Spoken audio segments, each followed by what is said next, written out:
সকাল থেকে রান্না খাওয়া আর রান্না খাওয়া, কত রকমের রান্না যে আমাদের সকাল থেকে করতে হয় তা আর কি বলবো। নমস্কার, আমি তারারানী ঘোষ আপনাদের জন্য আজকে একটা লং ভিডিও নিয়ে চলে এসেছি।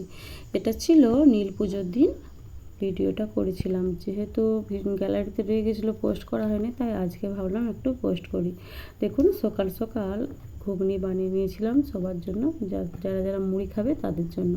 তো কী কী আজকে রান্না করেছি, কী কী বানিয়েছি, সমস্ত কিছুই দেখাচ্ছি, একটু ধৈর্য ধরে দেখবেন অবশ্যই। তো দেখুন ঘুগনিটা করে নিয়েছি, তারপর করেছিলাম আলু ভাজা, আর এটা হচ্ছে ডালিয়ার খিচুড়ি। যেহেতু আমি আর মা নীল ষষ্ঠী করেছিলাম, সেজন্য ডালিয়ার খিচুড়ি করেছিলাম, আর আমার মাসিমণি এসেছিলেন, উনিও করেছিলেন, তার জন্য আমাদের তিনজনের জন্য আলু ভাজা আর হচ্ছে ডালিয়ার খিচুড়ি বানিয়েছিলাম, আর একটুখানি চাটনি বানিয়ে নিয়েছিলাম পুজো টুজো করিয়ে এসে খাওয়ার জন্য। তো যাই হোক, চাটনিটা এবং আলু ভাজাটা ওদের ভাতের সাথে একটু দিয়েছিলাম। তো দেখুন চাটনিটা হয়ে এ তো গেল নিরামিষ ব্যাপার। এরপর দেখুন রান্না, মানে দুপুরে যারা লাঞ্চ করবে তাদের জন্য শাক ভাজা করেছিলাম, আর করেছিলাম করলা ভাজা। তো দেখুন এরপর এখানে আলুটা ভালোভাবে মেখে নিয়েছিলাম, যেহেতু তিনজন খাবে, আমার ছেলে, আমার হাজব্যান্ড আর শ্বশুরমশাই, ওদের তিনজনের জন্য তিনটে আলু মেখে নিয়েছিলাম। আর টকের ডাল খেতে আমার ছেলে ভীষণ ভালোবাসে, ওই জন্য টকের ডাল করেছিলাম। তো তারপর করে নিয়েছিলাম মাছের ঝাল, এই যে দেখতেই পেয়েছেন। ভিডিওটা বেশি বড় হয়ে যাবে, ওই জন্য রান্নার রেসিপিগুলো আর দেখালাম না, কীভাবে বানিয়েছি, কী কী রান্না করেছি সেইটাই দেখালাম।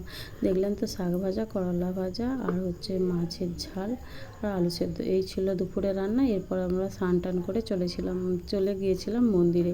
মন্দির থেকে পুজো দিয়ে 4টে নাগাদ বাড়ি ফিরেছিলাম। তারপর দেখুন এই যে ডালিয়া, চাটনি আর আলু ভাজা খেতে বসে গিয়েছিলাম। এরপর চলে আসছি সন্ধ্যায় লুচির পর্বে। এই যে আমার মাসিমণি, উনি ময়দাটা মেখে দিয়েছিলেন, একটু আমাকে সাহায্য করেছিলেন, নাহলে ময়দাটাও আমাকে মাখতে হতো। তো যাই হোক, এদিকে মাসিমণি ময়দাটা মাখছিল, আর আমি এদিকে কুমড়োটা করে নিয়েছিলাম। দেখুন কুমড়োটা আমি ছোলা দিয়ে করছিলাম। ছোলা দিয়ে কুমড়ো খেতে আমার মতো কার কার ভালো লাগে অবশ্যই জানাবেন। আমার কিন্তু ছোলা দিয়ে কুমড়ো খেতে খুব ভালো লাগে। তো ভালোভাবে কষিয়ে নিয়েছি। এরপর দেখুন সেদ্ধ করার জন্য ঢাকা দিয়ে দিলাম। রাত্রে যেহেতু ওরা ভাত খাবে, তার জন্য দুধটা জাল দিয়ে দিয়েছিলাম। দুপুরের মাছ ছিল কিছুটা, আর ভাত আর আলু সেদ্ধ করেছিলাম, দুধ দিয়ে ওরা খেয়ে নেবে।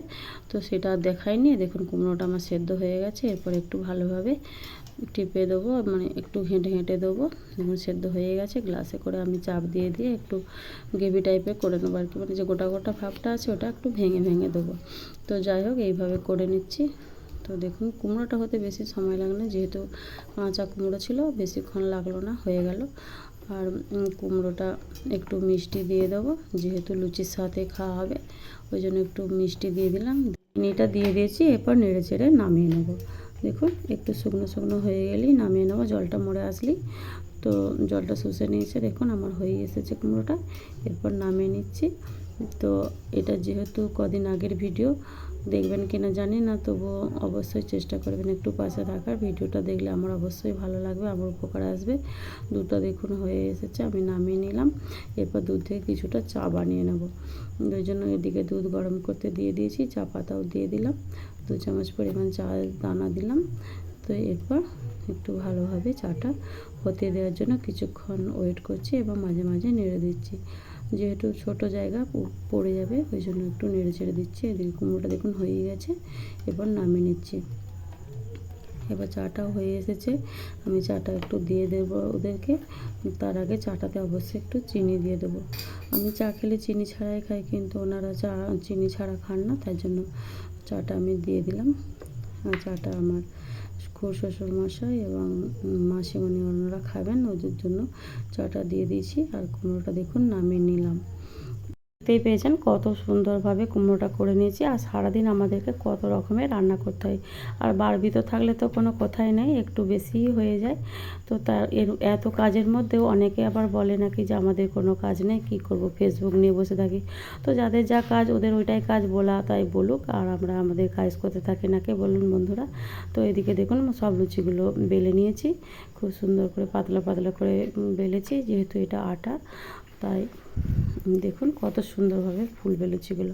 সমস্ত লুচিগুলো একদম দুখোল হয়ে ফুলেছিল। মাসিমণি খুব সুন্দরভাবে লুচির ময়দাটা মেখে দিয়েছিলেন। এদিকে দেখুন লুচিগুলো ভেজে নিচ্ছে একে একে, একটা একটা করে ছোটো কড়াতে ভেজে নিচ্ছি। বড় কড়াতে বেশি করে তেল দিয়ে ভাজলে অনেকগুলো করে একসাথে ভাজা যায়, কিন্তু যেহেতু পোড়া তেল আমরা খাই না এখন, তার জন্য অল্প তেল দিয়ে একটা একটা করে একটু ধৈর্য নিয়েই ভাজছিলাম। ভাজতে বেশ কিছুক্ষণ টাইম লেগেছিলো, কেন এক ভর্তি লুচি ভাজতে তো টাইম লাগবেই বলুন। দেখছেন লুচিগুলো কত ফুলকো ফুলকো হয়েছিল। সবাই খুব মজা করে খেয়েছিল, আমরাও খেয়েছিলাম। তো আপনাদের কার কার বাড়িতে কী কী রেসিপি হয়েছিল সেদিন অবশ্যই জানাবেন। আর ভিডিওটা ধৈর্য ধরে দেখার জন্য অসংখ্য অসংখ্য ধন্যবাদ। জানি না ভিডিওটা আপনারা দেখছেন কি না, যদি দেখে থাকেন অবশ্যই জানাবেন লুচিগুলো কেমন হয়েছে। তো যাই হোক, এই যে লুচি নিয়ে দুটো করে খেতে শুরু করে দিয়েছিলাম, ফুলকো ফুলকো লুচি। তো এই যে মাসিমণি হচ্ছে বেলে দিয়েছিলাম এই যে কুমড়োর তরকারি আর লুচি, আবার রাতে পরিবেশন করে দিয়েছিলাম সবার জন্য। একটা প্লেট সাজিয়েছি সেটাই দেখালাম। লুচি, দই, মিষ্টি এবং কুমড়ো সমস্ত কিছুই ছিল। আমরা খুব মজা করেই খেয়েছিলাম সেদিনকে।